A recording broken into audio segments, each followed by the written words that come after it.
Development. This is our first session for 2026 and a relaunch, as it were, of a formal CPD program at the law school. In this regard, we are happy to have present with us this afternoon the principal of the Hewarding Law School, Mr. Rudranath Maharaj, who I now invite to say a few words. Thank you very much, Mr. Ramcharita, and good evening, ladies and gentlemen. Good evening, Judge. I want to join with Mr. Ramcharita, firstly, in welcoming all participants. I know we have participants not only from Trinidad and Tobago, but from territories throughout the Caribbean. And I also want to use the opportunity to thank retired Justice of Appeal, Mr. Justice Alan Mendonça, for taking time this evening to join in this worthwhile venture and to share his many years of expertise in offering this particular topic this evening via this webinar. As Mr. Ramcharita has mentioned, this is the first for the year 2026, and it is the relaunch of our program, which has in the past been done by the Hewarding Law School, but it is in keeping with one of our strategic objectives going forward, and that is to provide continuous professional development opportunities for attorneys at law primarily, but also to provide some opportunities for the wider community by various offerings. So in the past, this would have been done exclusively by the Hewarding Law School or in partnership with other facilitators, but it would have been done on an ad hoc basis. It is hoped with the relaunch of this committee that we will be having structured offerings on various topics at a more regular interval. And this mixed bag of offering would take place as we're doing this evening virtually. Some of them may take place in person, and we're looking at the possibility of doing some of them as well in a hybrid format. So the aim is really to reach out not only to the legal profession, but to reach out to the wider community as well with these offerings. And in so doing, provide and fulfill the mandate of the Hewarding Law School. So this evening, as we join together in this first webinar, I want to once more thank Justice of Appeal, retired Mr. Justice Alan Mendonça, for agreeing very willingly to join with us this evening, to thank all of the participants who've joined, and to simply make the request that you look out for more offerings from the Hewarding Law School. Thank you very much. Have a very good evening and enjoy the webinar.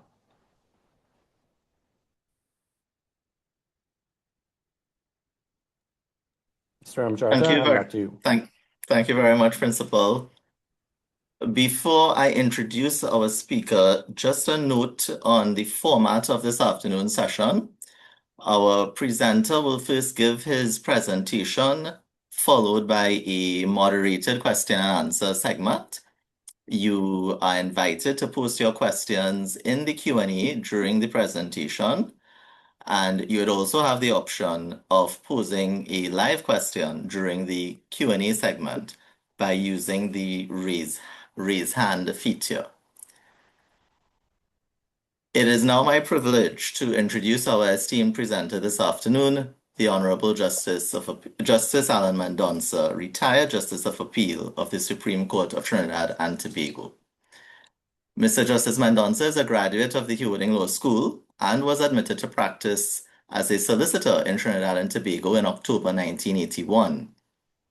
Upon his admission to practice, he worked as an associate and then a partner in the firm De Nobrega Innes and Company, now known as Lex Caribbean. Between 1988 and 1998, he was also head of the litigation department of the firm. In February 1991, he was admitted to practice as a solicitor of the Supreme Court of England and Wales. In April 1997, he was appointed as an acting judge of the High Court of Trinidad and Tobago. He returned to his private practice briefly before taking up his permanent appointment to the High Court bench in May 1999. 5 years later, in April 2004, he was elevated to the Court of Appeal, serving at the appellate level until his retirement in 2024.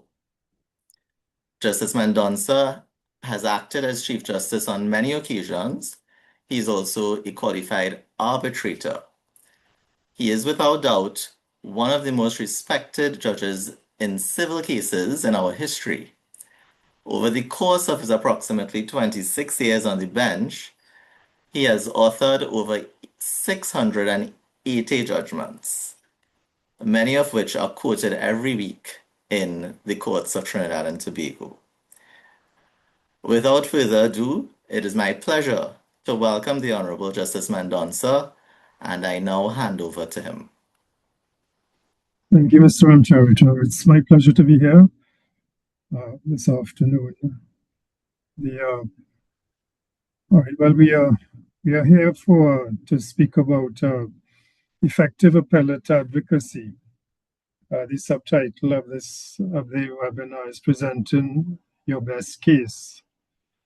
The remarks I make today are intended to be practical tips on putting forward your best case on appeal, informed by experience as a judge of the Court of Appeal.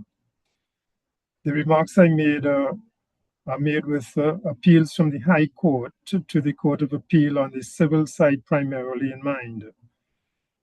However, they will be of some relevance to other appeals as well, I hope. Perhaps not more than 20 years ago, when you spoke of appellate advocacy, you would only have had in mind oral arguments. Written submissions in the courts, including the Court of Appeal, were not a thing. They were not asked for, were not required or expected. Counsel prepared the case, stood before the court, and presented their arguments orally. But things have changed. Now, with written submissions and appeals to the Court of Appeal are required as a matter of course. Written submissions have surpassed oral argument in their importance and impact. They have become the most important component of appellate advocacy. Written submissions make the first impression on the court. They will frequently be referred to when the judges are writing the judgment of the court or come to deliver the judgment of the court, and may likely be one of the very last things they look at to ensure that they have not omitted from their consideration any point of importance. But this is not to say that oral argument is of no longer of any importance to appellate advocacy. It remains of importance and can be very impactful as well.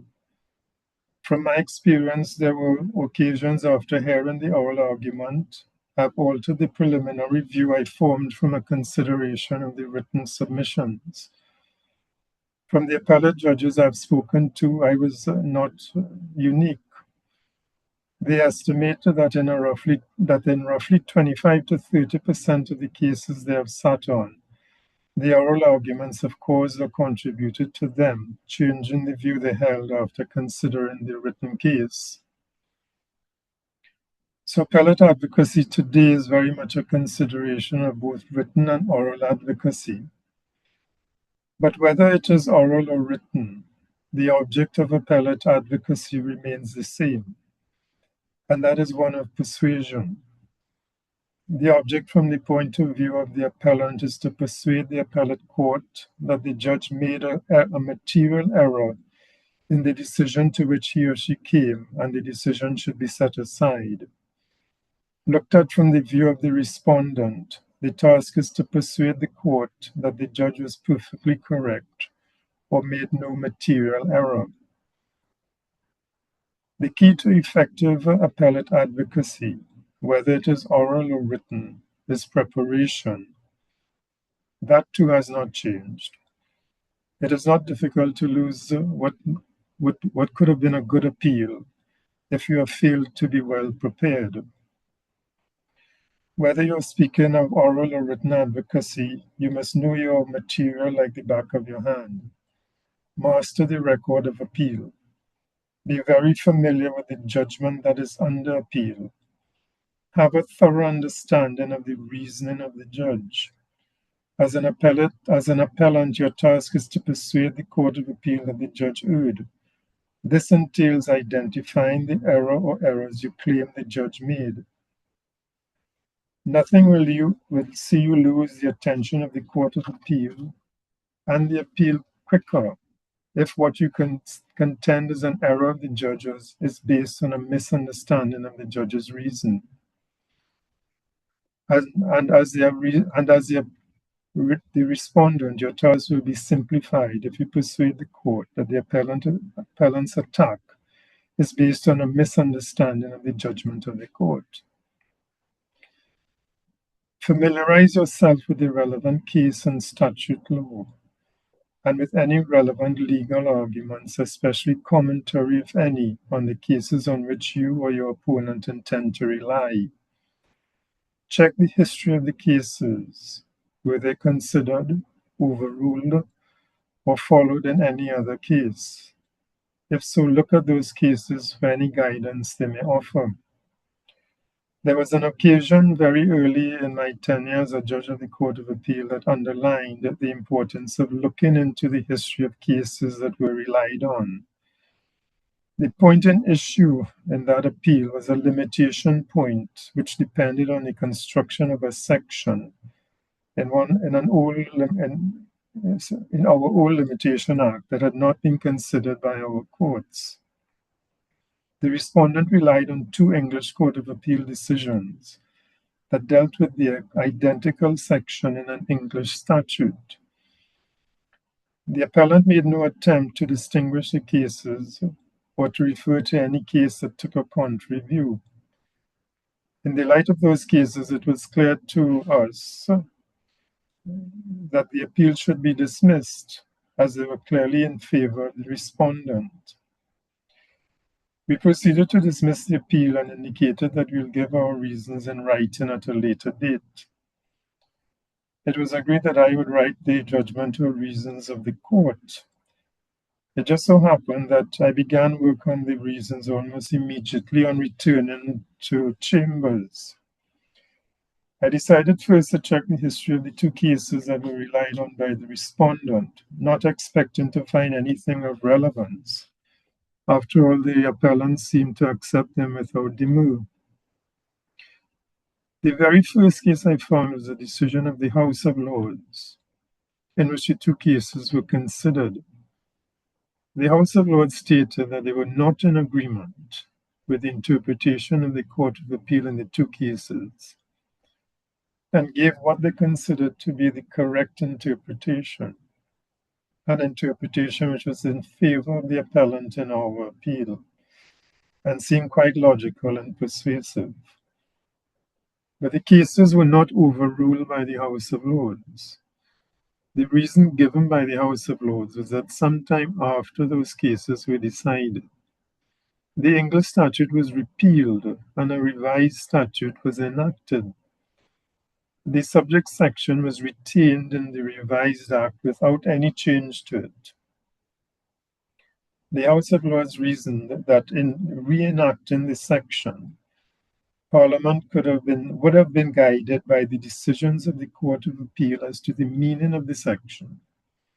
And in those circumstances, the section should continue to be interpreted as held by the Court of Appeal, even though in the opinion of the House of Lords, that interpretation was not correct. Of course, our Act had no such legislative history. Fortunately, our order dismissing the appeal had not yet been passed and entered, so we were able to recall the appeal, and at the further hearing vacated our earlier order and allowed the appeal. So check the history of the cases. You do not want to rely on cases that have been overruled, doubted, or otherwise criticized, particularly by superior courts. Some remarks on written advocacy.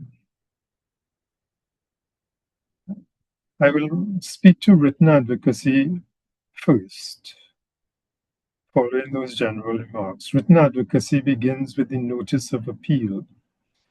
This is true of not only appeals from the High Court, but from other superior courts of record, namely the Industrial Court and the Equal Opportunity Tribunal. But there are things you need to consider before you put pen to paper. First, do you need leave to appeal? While generally speaking, an appeal to the Court of Appeal is as of right, That does not apply to every appeal from the High Court.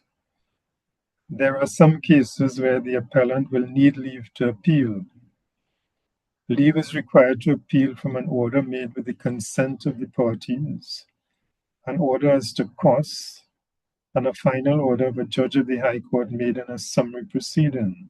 You'll see this in Section 38(2) of the Supreme Court Adjudicator Act of this jurisdiction. There are cases where an appeal may not lie at all. An appeal does not lie from an order allowing an extension of time for appealing from an order of the High Court, or from an order of a judge of the High Court giving unconditional leave to defend an action, or from an order for the dissolution of marriage in favor of any party who having had time and opportunity to appeal from the decree nisi on which the order of dissolution was founded has not appealed from that decree. And you'll see these provisions at Section 38(3) of the Supreme Court Adjudicator Act. Similarly, orders of the Industrial Court for the payment of damages or compensation in relation to the dismissal of a worker are not reviewable by the Court of Appeal. And you'll see that at Section 10(6) of the Industrial Relations Act. Therefore, satisfy yourself that the order you are seeking to appeal from is appealable. Bear in mind, too, that an appeal is from the order or judgment of the court and not the reasons of the judge below. So, in other words, you must be seeking some alteration in the order made by the court, essentially. But let us assume that those hurdles do not apply to your appeal, and you begin to draft a notice of appeal. Rule 64(4) of the Civil Proceedings Rules provides what the notice of appeal should contain. I'm not going to mention all what it need contain, but note that among the first matters that the rule requires to be set out in the notice of appeal are the decision being appealed from and any findings of fact and of law that are challenged. And that is really the burden on the appellant in an appeal. He must identify material errors in the decision of the court. I say material because it is important to bear in mind that the error of which you complain must have affected the decision of the court. If it did not, the appeal is pointless. The appellant must also state the grounds of appeal. A ground of appeal is a concise statement of the reason the appellant contends the judge erred. So, for example, in an appeal from the refusal of a judge to recuse herself on the basis of apparent bias, an adequate statement of the ground of appeal can be that the judge was plainly wrong to give any consideration to the standard of apparent bias, as she had previously made critical statements which by its language, tone, and expression gave rise to a real possibility of apparent bias. Do not express the grounds of appeal in vague or general terms, such as the decision of the court is against the weight of the evidence, as such grounds may be struck out. Rule 64(4)(5) requires the grounds of appeal to be set out under distinct heads and in consecutively numbered paragraphs. Note that the grounds are to be set out without any narrative or argument. The notice of appeal is no place for submissions or arguments in support of the ground of appeal. Those will come later. At this stage of the notice of appeal, what is required, as I've said, is a concise statement of the reason or reasons for which you contend that the judge erred, and the judgment should be set aside or otherwise varied. You should try and set out all the grounds on which you intend to rely, otherwise there's a risk that you may not be permitted to rely on a ground not contained in the notice of appeal. So a properly prepared notice of appeal will in effect set out the framework of the appeal by identifying the material errors the appellant claims the judge made and concise statements of the reason or reasons the appellant claims the judge heard.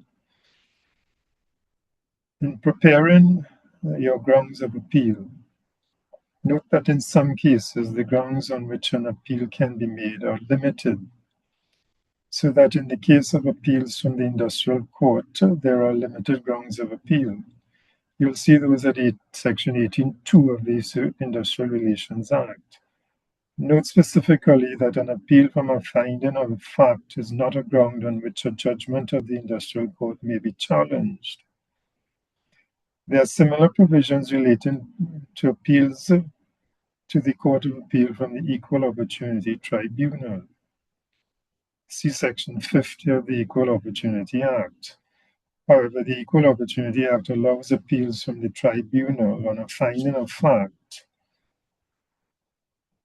but with leave of the Court of Appeal sitting in full court. Other superior courts of record, such as Environmental Commission and Tax Appeal Board, also has limited grounds of appeal. You can only appeal on points of law. But I wouldn't dwell on that, as those appeals are by way of case stated and not by way of a notice of appeal, which we are considering here. Having identified the errors of the judge on the grounds of appeal, it is a good time to reflect and carefully consider and evaluate your chances of success before proceeding to file the notice of appeal. The fact of the matter is that in some cases, the scope of appellate review is very narrow. Appeals from findings of fact or the exercise of discretion by the judge below are two in such instances. And these appeals make up a fair number of appeals that come before the Court of Appeal. In both cases, the appellant must persuade the Court of Appeal that the judge was plainly wrong. Unlike, say, a question of law, which is binaries, either the judge was right or wrong.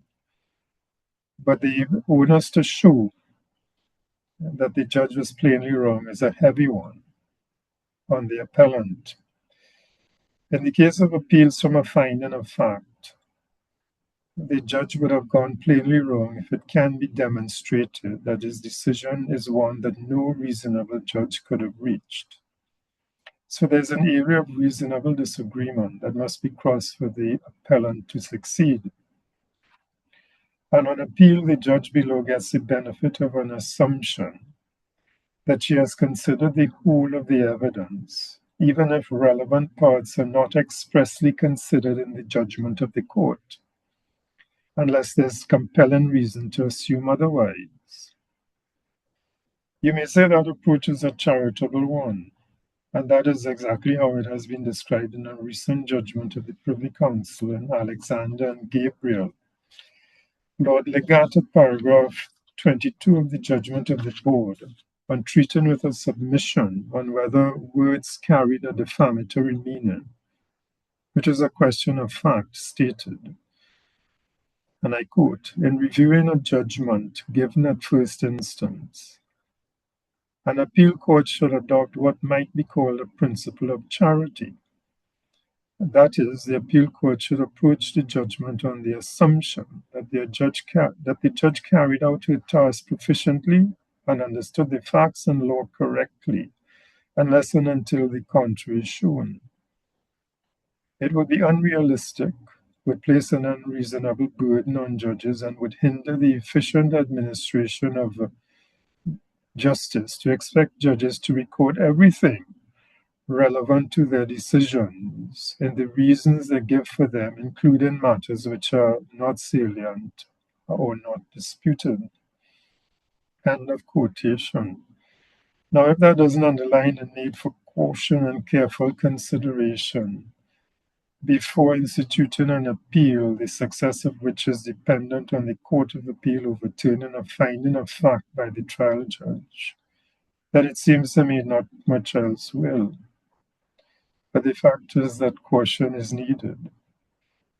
For your information, the principles that guide the Court of Appeal in considering appeals from a finding of fact by the lower court are neatly summarized in the English Court of Appeal decision of Volpe against Volpe, which have been approved by the Council.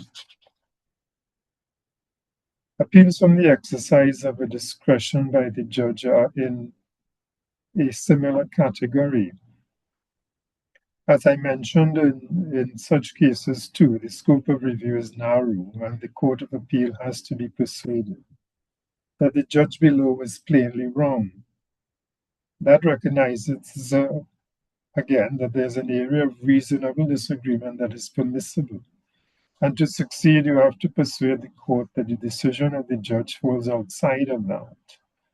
It is common in this type of appeal that you look for, inter alia, relevant matters that the judge failed to take into account or an omission to apply some relevant legal principle that may have influenced his decision. I suspect Lord Legatt's statement on the charitable approach might have an impact here as well.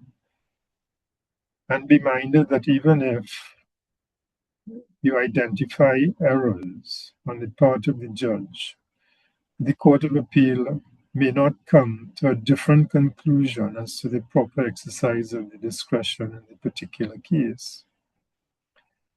For fuller statement of the approach of the Court of Appeal and an appeal from the exercise of discretion, you can see, for example, a case of Attorney General in Miguel Regis, which is Appeal 79 of 2011. There are many cases that deal with this. So appeals from findings of fact and the exercise of a discretion need careful consideration. As an advocate, you should prepare yourself to lose as many appeals as those in which you are successful. But you can improve your win-loss record by careful consideration of the strength of the appeal before initiating it, particularly in appeals of the types just referred to where the scope of review is narrow. Many appeals that come before the court turn on findings of fact and the exercise by the judge of a discretion, and many flounder.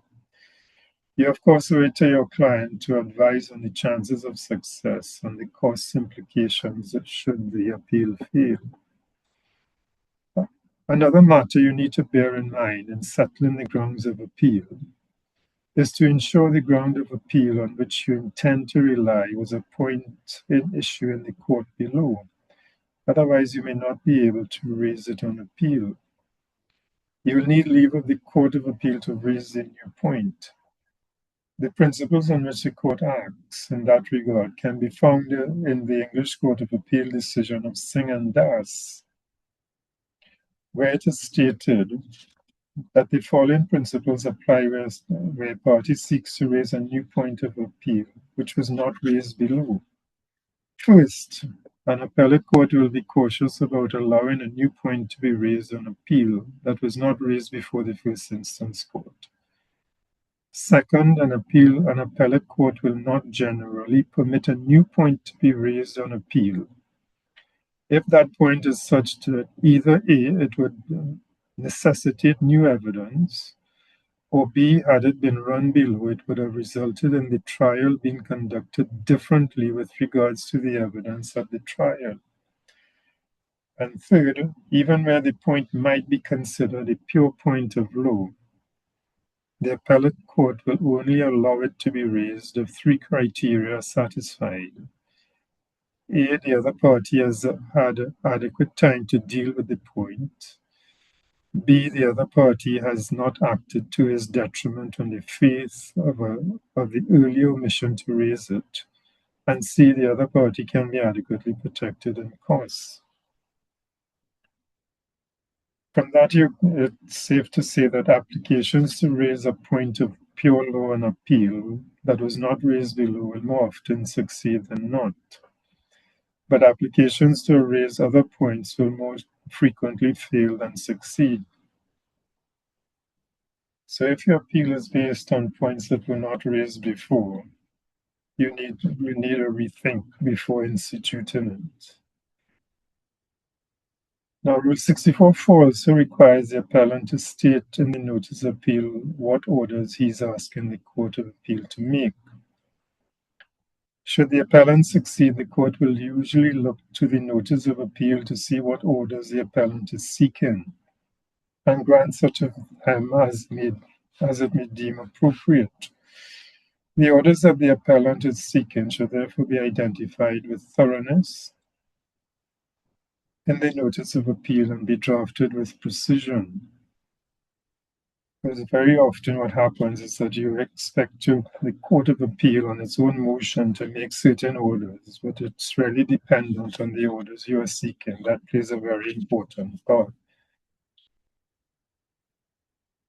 Some remarks on written submissions.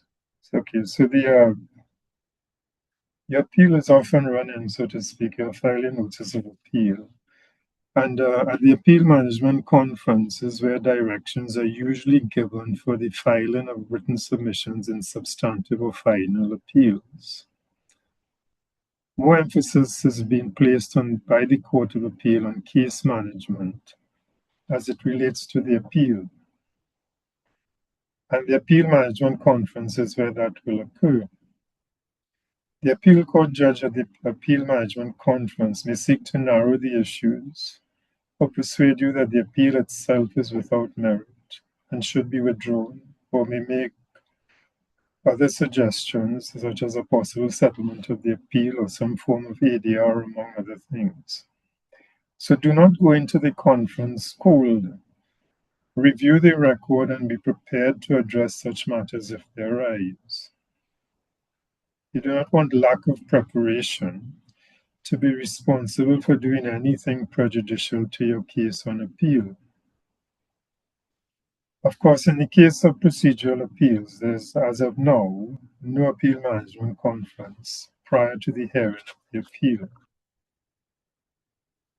In this jurisdiction, written submissions are not meant to be skeleton, but are expected to contain developed arguments in support of or in opposition to the success of the appeal. The submissions should be clear and logical and set out in an order that is easy to follow. As the appellant, you may start with a brief summary of what the appeal is about, setting out a short statement of the undisputed facts with an eye to the context of the appeal and the issues in the appeal. Then identify with precision each error you claim the judge made. In doing so, try and use the judge's words as far as possible. State the grounds of appeal as they relate to the error, then address the grounds in sequence, identifying where applicable the evidence that supports your submissions.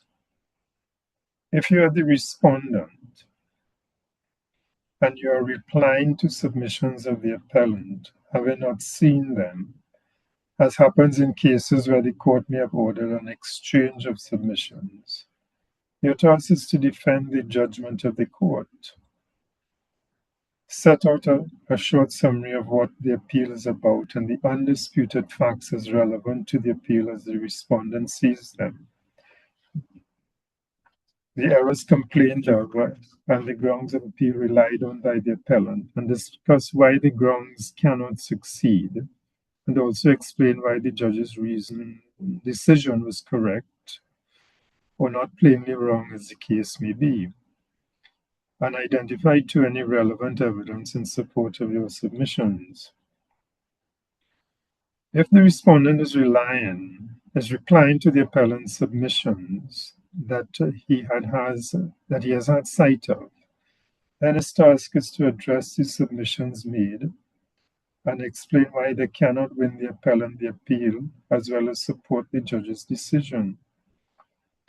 As the respondent, sometimes defending the judge's decision may entail formulating submissions in more precise terms than might appear in the judgment of the court below, and perhaps replying on further bases that the judge did in support of the conclusion he reached. There may be occasions that the respondent cannot defend all the findings of the court below. Have the courage to concede that and explain why, despite that, the appeal must still fail. You will gain the confidence of the court if you do that. Whether you are the appellant or the respondent, try and avoid needless repetition in the written submissions. Try to avoid excessive quotation from cases. Very often, all you need is a short quote from the or a leading authority on the point in issue.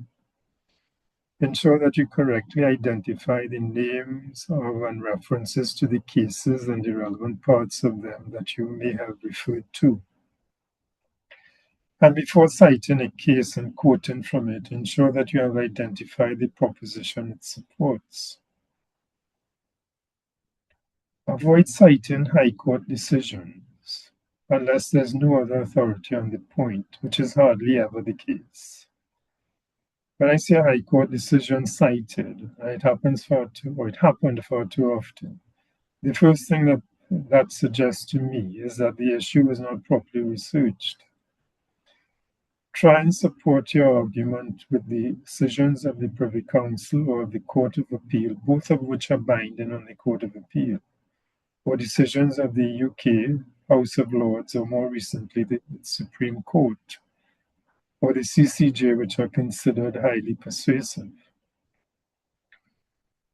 Try to not rely exclusively on Halsbury's laws or text. Refer to the cases for the proposition you wish to advance. If you are faced with a decided case that is against you, which is binding on the Court of Appeal, usually the simplest way to deal with that is to try and distinguish the case on the facts, as a decided case on all fours with yours would hardly ever exist. If that case is a decision of the Court of Appeal and you wish to contend that the court may depart from it, then be prepared to address one of the grounds in Young and Bristol Aeroplane Company Limited. Otherwise, you will not have the interest of the panel. In that case, the court set out how the Court of Appeal may approach a suggestion or a submission that they depart from a particular decision of the Court of Appeal. And they stated generally, you should follow, the court is bound by its own decisions, but it may depart from its decision in three cases. One, if there are two conflicting decisions, the Court of Appeal may decide which one to follow. Two, to refuse to follow a decision of its own which, though not expressly overruled, cannot in its opinion stand with a decision of the Privy Council. So that should be fairly straightforward. In other words, Privy Council in some other decision not directly related to yours has said something that would make the Court of Appeal decision per incuriam, as the case may be. And third, not to follow a decision of its own if the Court of Appeal is satisfied that the decision was given per incuriam, such as in ignorance of a statute or binding court decision of a superior court that is binding on it.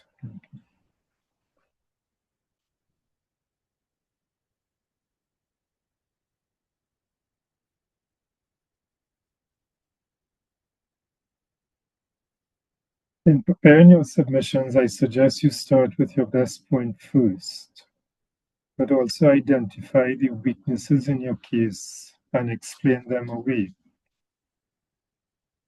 Make sure to address the arguments and authorities that are against you, and that is very important. Subheadings are recommended as well as paragraph numbers. Avoid long sentences. Keep them short. Seek to avoid clutter by eliminating needless words. Good writing form suggests that the first sentence in a paragraph introduces the point you will deal with in that paragraph. Don't mix your thoughts. A paragraph is somewhat like a unit of thought. The objective in all of this is to make sure your submissions are as readable and easily understandable as possible. Judges are stingy with their time as they need to be. They do not want to have to reread what you have written before they can get the sense of it. And please, any reference you make to the evidence or anything in the record of appeal for that matter, please be ensured to accurately and helpfully as you can identify where it is to be found. You do not want the panel asking where can we see that document or that bit of evidence you have referred to and so on. Also pay attention to the word limit. In procedural appeals, the limit is 5,000 words. In a final or substantive appeal, the limit is 10,000. I believe it's 10,000 words, yes, but the court may direct otherwise. So procedural appeal, you have 5,000 words, 10,000 words in a final appeal, but you may get, with leave of the court, to enlarge that number. Now, be careful with the use of AI and unrecognized internet platforms for legal research. While they can be useful, and I'm not advocating that they not be used, but should they turn up cases you may wish to cite, check their veracity rigorously, but using reliable sources. If you cannot find them on recognized legal databases, then move on. You may know of the recent case where fictitious cases were cited before a judge of the High Court, the judge being there, Justice James, in an employment dispute. The judge expressed the view that attorneys bear, and I quote, an ethical obligation to ensure that all materials submitted to the court are authentic, properly sourced, and reliable. End of quotation. And the citation of fictitious cases he considered a serious breach of professional responsibility and of the Code of Ethics. As a consequence, the judge thought it fit to direct the registrar to refer the matter to the disciplinary committee for investigation and determination of whether there was a breach of the Code of Ethics. This case is Next Gen Pathology Services Limited against Duncan. It's High Court Action 439 of 2023. That is an outcome I think you would agree could have been avoided by the exercise of ordinary diligence. Now, it is likely that many of the practitioners listening already use generative AI in the preparation of submissions to the court. Thus far, the Supreme Court of Trinidad and Tobago has not issued any practice direction regarding the use of generative AI in the preparation of submissions of court documents generally. I have seen such practice directions issued by the Caribbean Court of Justice and the Supreme Court of Jamaica. Neither prohibit such practice directions. Neither prohibit generative AI as one would expect. They do, however, seek to restrict and set out guidelines for the outputs generated by the use of generative AI. They both set out the need to review the outputs of generative AI for their legal accuracy and the need to confirm their validity and reliability. The Jamaican practice direction specifically states that any court document generated in whole or in part by the use of generative AI must not contain, inter alia, fabricated case law, misapplied authority, or hallucinations, which is defined as information that is fabricated, inaccurate, or misleading. The practice direction further specifically says that attorneys at law must not rely solely on generative AI or legal analysis or citation without confirming the validity of the authorities relied upon. Even though those practice directions are not applicable here, they serve as warning signs of the risks associated with the use of generative AI and urge great care in its use. If you're using AI, be aware of its pitfalls and exercise appropriate care. As the next-gen case referred to a short while ago demonstrates, negligence use of it can amount to a breach of the code of ethics and constitute professional misconduct. A few words on oral advocacy. The written submissions would likely have been completed and filed sometime before the hearing of the appeal, where you present the oral argument. You should go into the hearing no less familiar with the record of appeal, case, and statute law than you were when you did the written submissions. You will need to review the material. I cannot stress this enough. Being well prepared is of the utmost importance. At the hearing, you generally do not have all the time in the world to present your oral argument. In procedural appeals, the rules provide that the speaking time is not more than 20 minutes. That time is usually not strictly enforced, but you are not likely to have much more time than that. In substantive appeals, the time you have is very much at the discretion of the court. If you ask how much time you will need, give a realistic estimate. Whatever time is allotted to you, try and respect the time allocated to avoid frustrating the judges, and use your time wisely. However, do not feel that you must use every minute of the allotted time. Sometimes the most effective advocacy is quite brief.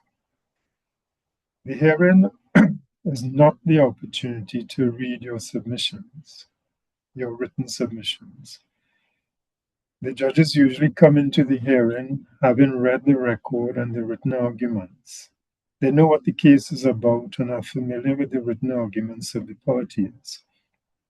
Oral advocacy is not a recital of your written submissions.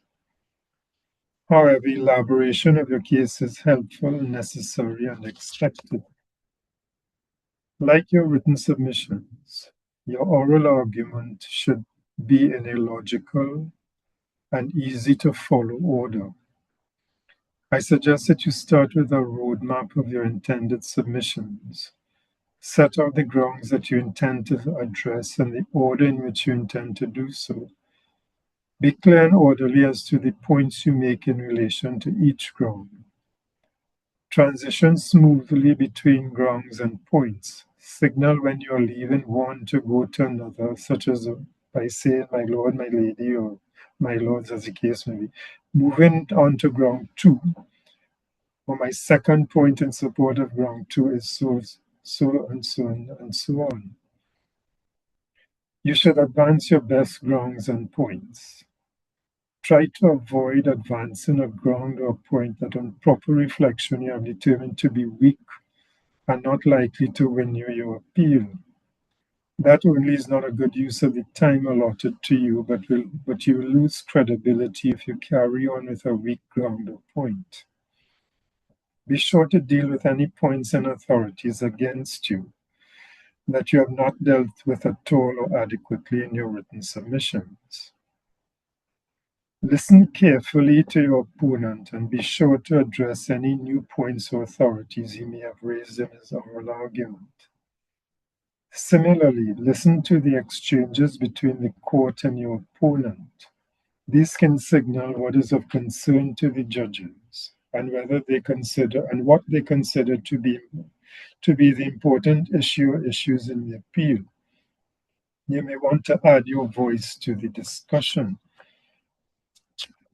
That touches on an important aspect of oral advocacy, and that is the need to be adaptable. Proper preparation can facilitate that. You will need to adapt to judicial cues.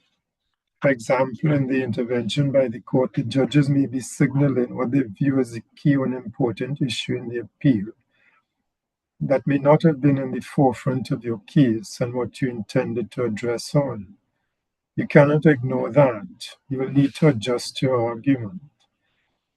One of the most important elements of oral advocacy is to answer the questions and concerns that the panel may have. Listen carefully to the panel's interventions. You should at least expect questions concerning your opponent's case. Try and work out what might be asked and mentally prepare for them. Judges may also intervene for a variety of other reasons. They may be seeking clarification of your written case or testing your case, or may want to hear you on their theory of the case, or a new point that they deem of importance. Whatever it is, you have their attention. It is probably the best opportunity to persuade them. If you evade or duck the question, you run the risk of losing the panel. It has been said that a fluent and compelling response to a judicial intervention, especially one that may be adverse to you, is a holy grail of oral advocacy. The least helpful thing that counsel can do is to decline to engage in dialogue with the court. If you are unable to address the point then and there and you need time to do so, then be honest about it and ask for time to consider it rather than advance an unhelpful or erroneous answer, neither of which will give you the will gain you the confidence of the court. Remember, you're an officer of the court and you are there to try and assist the court. And remember, too, to identify where anything in the record you have referred to may be found. As I said earlier, you do not want the court asking where it can be found. And just a few other matters.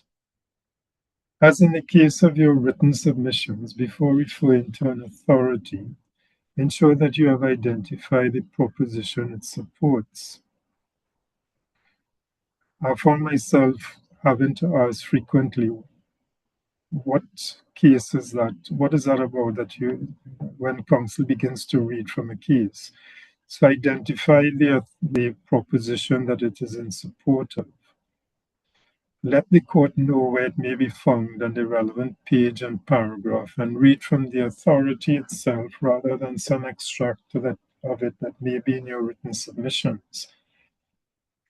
There was a time when the submissions to the court or the hearing of the appeal.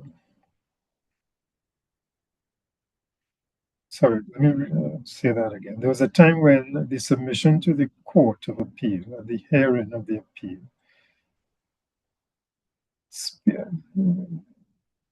when speaking notes were popular, the submission of speaking notes were becoming very popular.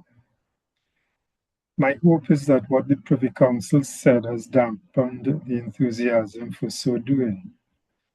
I refer to the comments of the Privy Council in Harold Chang against the hospital administrator.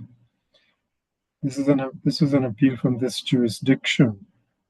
There, Lord Hodge, in the judgment of the board, said, Mr. Neba, who was counseling the matter, produced a document which he described as speaking notes, and which comprised 17 pages of further legal submissions.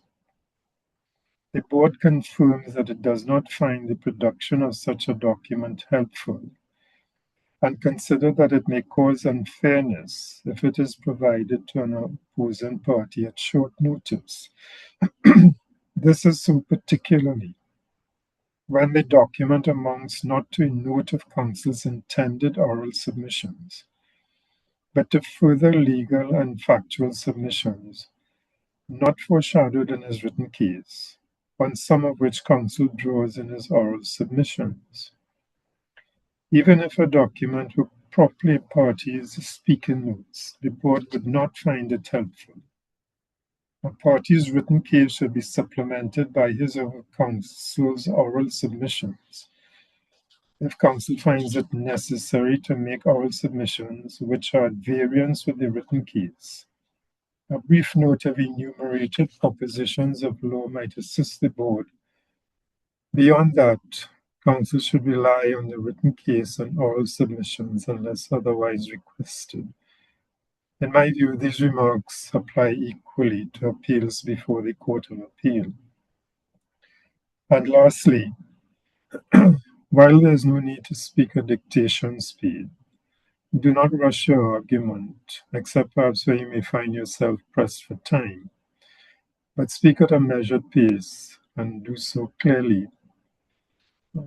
Well, that is about what I have to say, and I thank you.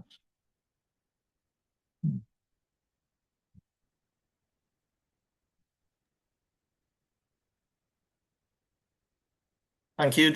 Thank you very much, Judge, for those very helpful and practical tips, guidance, and suggestions that I'm sure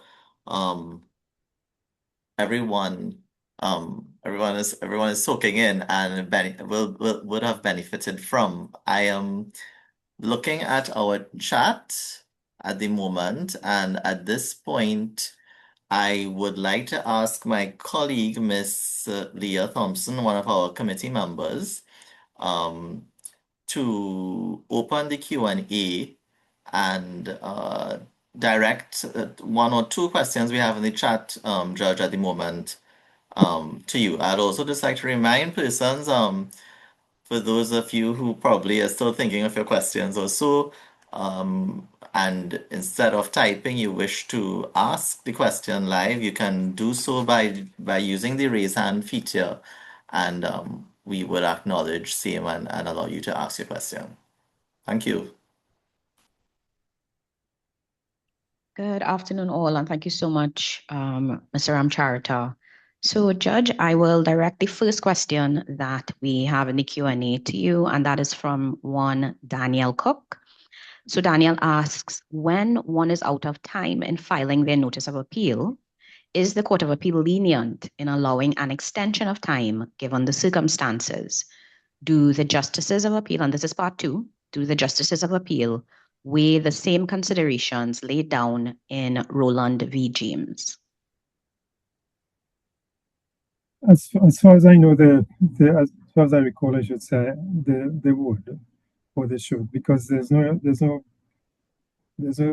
sanction that is attached to the failure to file a notice of appeal on time. So I think it's the general discretion that the court should exercise in extending the time, just as in say a time for a defense and so on. So it raises similar considerations.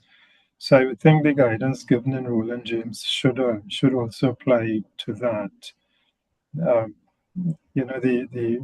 The key questions are obviously the reasons for the delay and the prejudice suffered by and the failure to file a notice of appeal in time. But Roland James outlines all the considerations that the court would have to pay attention to. Thank you so much for that answer, Judge. And the second question that I'd like to direct to you is from Ravi Ramlogan. And Ravi asks, my lord, you indicated that your preliminary view from the written submissions may be reassessed after oral argument. Over the course of your tenure, what has most often prompted you to reconsider that initial view? Well, various things. Sometimes it just depends on the way that the way that the argument is put on in the oral hearing.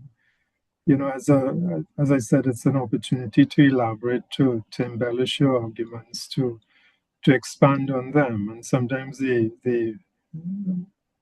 what is stated in your written submissions may not have been as explanatory as what comes out of the oral hearing. That would be one thing, and then of course you you would have had the opportunity then to also hear what your colleagues may be asking in response to, and response to submissions or questions made by the panel. So all of that goes into the mix of an oral hearing. You know, you have an opportunity to fully ventilate the points and raise them with counsel on both sides.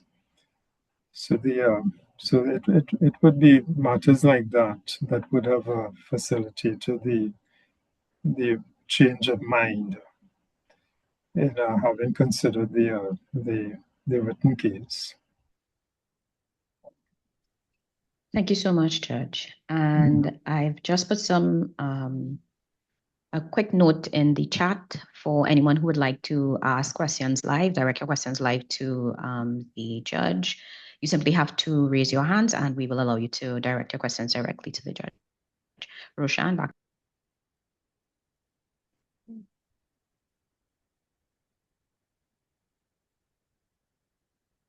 Right. Well, I am not seeing any further questions in the Q&A at the moment. Ms. Thompson, only if I'm missing one, I'm missing any, but as Ms. Thompson No further indicated, questions at this time. yes, persons feel free to ask your questions live to the Honorable Judge who's here to take your questions. So we have a few more questions coming in. So while we wait for folks to raise their hands, I can direct another question. Yes. Here.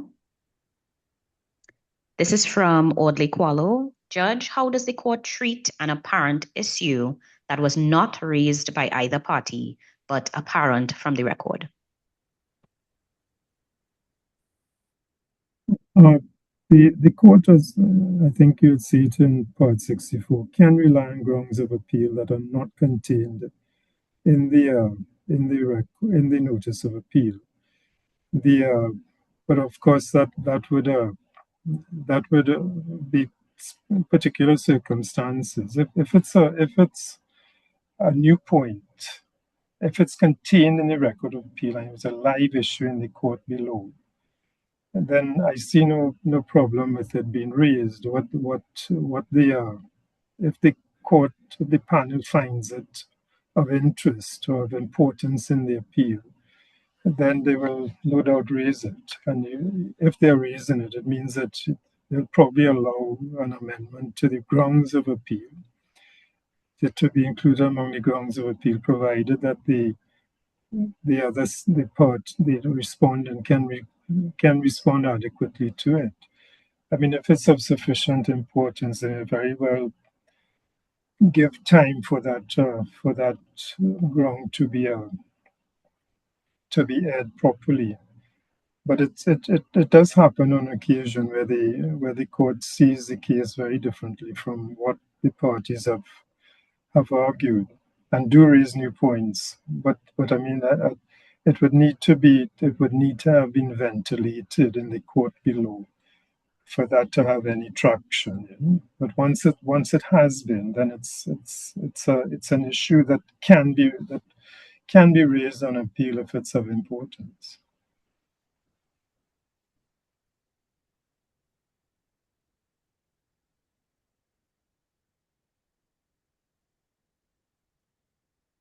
I think your microphone is... Ms. Thompson, I think your microphone is muted.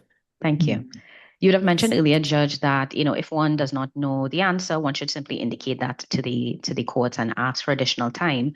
We have a question here asking, when that happens and one seeks that additional time, does the court usually expect the answer or expect that to be done during the oral hearing? When would one have the opportunity to provide that additional answer?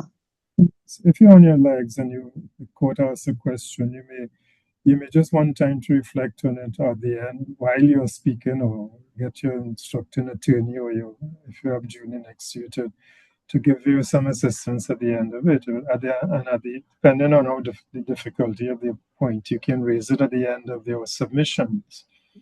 If it's of such a nature that you cannot, then you may need to indicate that to the court and that if the court is if an opportunity to address it in writing, the court, depending on the importance at the end of the submissions give to it, may decide whether they want that done, or they may have, from what you have said, may have settled in their mind that they no longer view the point of any importance. But it's entirely in the discretion of the court what they do at that point. If you can't address it then and there. But I would think if they think it of sufficient importance, they will probably give some directions for it to be dealt with by in writing, or maybe even stand it down for a short while. Judge, if I may ask a little bit of a related or tangential to that question, what advice would you give to young attorneys or a young attorney who, where at the start of an appeal, the court adopts an adverse disposition towards the case being advanced by that attorney? Yeah, well, that is not unusual. What you have to do is listen carefully to what the court says and try and be respectful to the court. I mean, they have expressed a view, and you need to address that view.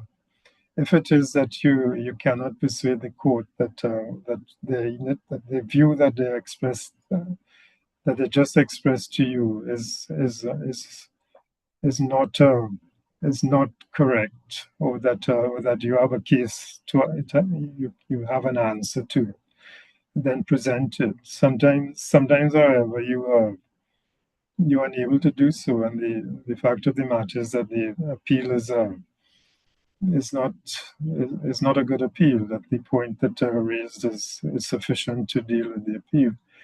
But your task is to represent your client, and do the best you can. So you will try and no doubt address the point. If on reflection, again, if the point is raised and you were not prepared to answer, then you may ask for time to do so.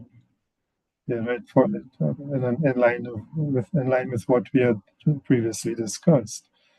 If it is a point not raised in your submissions, then the court and the court thinks it of importance, it'll obviously want to hear from you. So that, but yeah, you're there to try and assist the court, and of course represent your client's interest. So it depends there on your, and that is why I say you need to be adaptable, because you may go in there be prepared to address on certain points, and then the court raises this, and it depends on your preparation how valid the point is or otherwise. You may very well at the end of it all be caught out, and the Court of Appeal is perfectly correct to raise the point, and it's sufficient to deal with the appeal. But the thing is that if you are unable to deal with the point, and and the court is signaling to you that they feel that this is fatal to your appeal, if you're unable to deal with it then and there, then ask for time to deal with it, to consider it at least. Yes, thank you, Judge, with that advice and tips. We have just as we coming close to the close.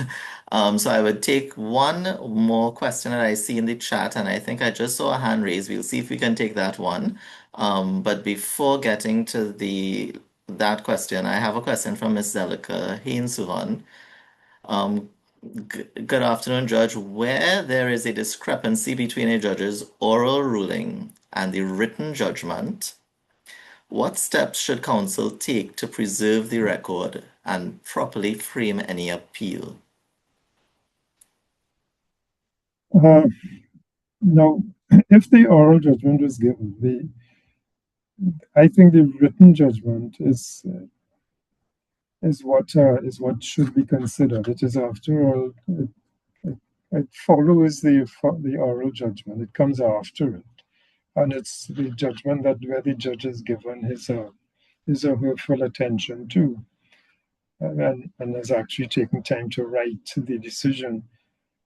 The if it is, however, inconsistent with what is stated, if it's an additional point that is in the oral decision, the record of the oral decision, but not appearing in the written decision, then my advice to you would be to try and deal with both points. If it is inconsistent, well, then the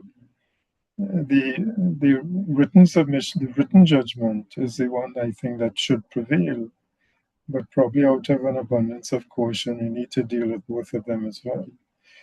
You know, it is usually very odd that you will have a record of both of them, because normally what the court of appeal would say, and is this is the judgment of the High Court we're talking about, or the judgment of the Court of Appeal? I believe it's the judgment of the High Court. Yeah. Well, you should try and deal with both of them. You know, but it is usually the High Court. The judge would normally indicate that, look, this is a decision, but they will give written reasons, and it would seem to me that I would suggest that the written reasons should be what is of concern to the court. But I think you're best advised to deal with both issues, both the points in both of them. Okay. Thank you, Judge.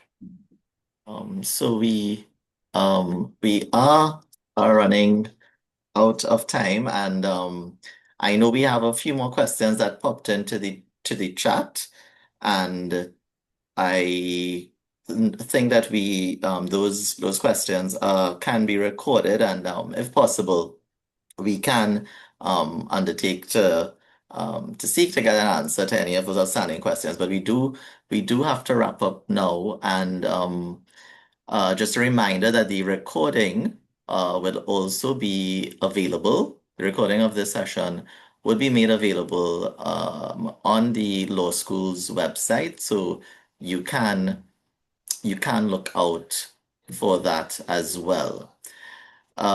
Judge, so in wrapping up, I would like to take the opportunity to invite persons. You should see a very short survey or poll appearing on your screens at about this time. If you can kindly complete same, that would be very helpful to us and for us in moving forward with our program. On behalf of the Continuing Professional Development Committee and the Hewlett Law School, I wish to once again express our sincere thanks and appreciation to the Honorable Mr. Justice Mendonça for so willingly agreeing to do this talk this afternoon, and for the time and effort in preparing same, and of course, and also equally in taking and answering some of the questions that came about from your talk this afternoon, Judge. I'm certain that all the participants would have benefited greatly from your wise and tested guidance, reminders, practical advice, and tips that you have given us here today, and especially those of us who practice regularly at the appellate level. I would also like to thank all of you, attendees, alumni from across the region that I know we have in the room this afternoon, and all attendees for your extremely positive response and interest in this webinar and in continuing professional development. And on that note, I invite you to save the date for our next upcoming webinar, which will be in May, on effective preparation for case management and pre-trial reviews. So thank you once again, Judge, and thank you everyone for attending this afternoon, and do have a good afternoon, everyone. Take care. Thank you very much.